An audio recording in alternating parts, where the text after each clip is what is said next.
The Daily Brad Devotions. Today's reflection with Pastor Jeff Eliscopides. Morning, Pastor Jeff. Morning, Ted. Good morning, Cha. Yan, nung aga, Lunes na Lunes. Good morning sa ating mga taga-subaybay. Good morning sa aking kaibigan, Jim Salas, nakikinig ngayon. Good morning. Yan. Yun, good morning. Eto na, ready na kami sa isang linggo ng pagtatrabaho. At handa na rin makinig sa magagandang balita na hatid mo sa amin ngayong isang linggong ito. Ngayong Lunes, anong buwan naman natin, Pastor? Nako, napakaganda. Pero mas maganda to. Babatiin ko lang, kaibigan ko kasi to si Jojo Briones, Doña Adela ng Cabanatuan City, kapatid niya ni Joel. Alam mo, Cha at Ted, maganda magiging topic natin ngayon. Ano ba talaga yung biblical picture ng true success? Kapag tinanong mo kasi, kahit sino rito siguro makita mo sa kalye, pag tinanong mo ano itsura ng isang successful na tao, baka pare-pareho rin ang sagot natin. Pag may magarang sasakyan, may pera, stable yung career, may, alam mo yon, maraming followers sa social media, tinitingala sa lipunan and all. And maganda naman po yan. Honestly, wala masama po sa mga sinabi ko. Pero may mga tanong lang po ako, bakit kung yun ang talagang batayan ng totoong success, the bank account, the position, the possession, okay, marami, nakikita natin, external lang po, pero hindi internal. Kasi po, bakit maraming tao, no? Hindi lahat, ang yayaman pero walang peace. Pag tinignan mo, in a worldly standard ng success, ay successful yan. Ba't walang peace? Bakit may nakikita tayo sa career-wise pero bagsak ang pamilya? Daming achievements pero malungkot pag-uwi ng bahay. Alam niyo po, we are living in a generation that knows how to build careers pero nakakalimutan how to build characters. A generation that celebrate yung platform pero walang purpose.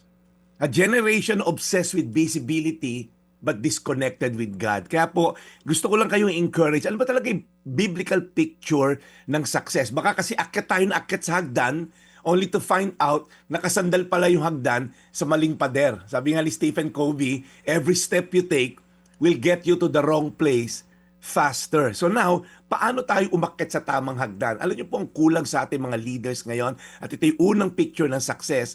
True success is a life rooted in God. Sabi po sa mga awit 1:3, katulad niya isang punong kahoy sa tabi ng isang batisan. Laging sariwa ang dahon at namumunga sa tamang panahon. Sabi po diyan sa Psalm chapter 1, he's like a tree planted by the streams of water.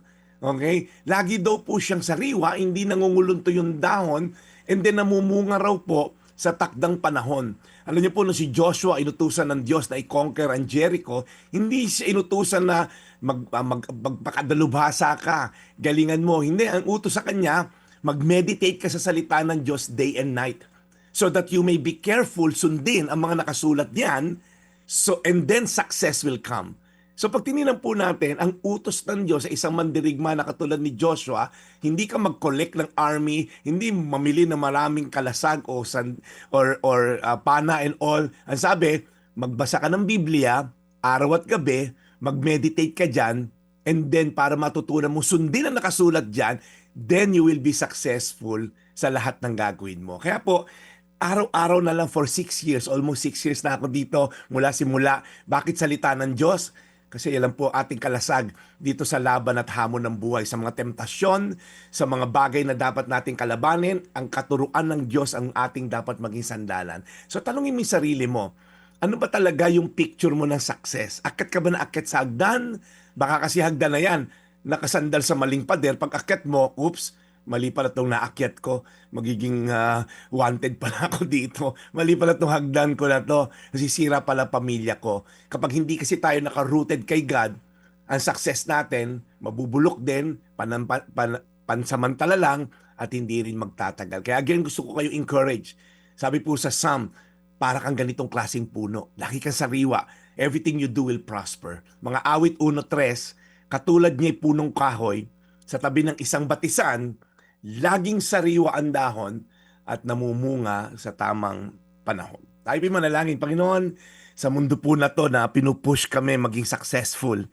And wala naman po masama maging masipag, maging tanyag, magkaroon ng kayamanan, pero Lord, sa tamang pamamaraan, sa tamang pananaw, sa tamang perspektibo, sa tamang purpose. Kasi Lord, sabi mo rin sa salita mo, what good for a man to gain the whole world and yet forfeit his soul.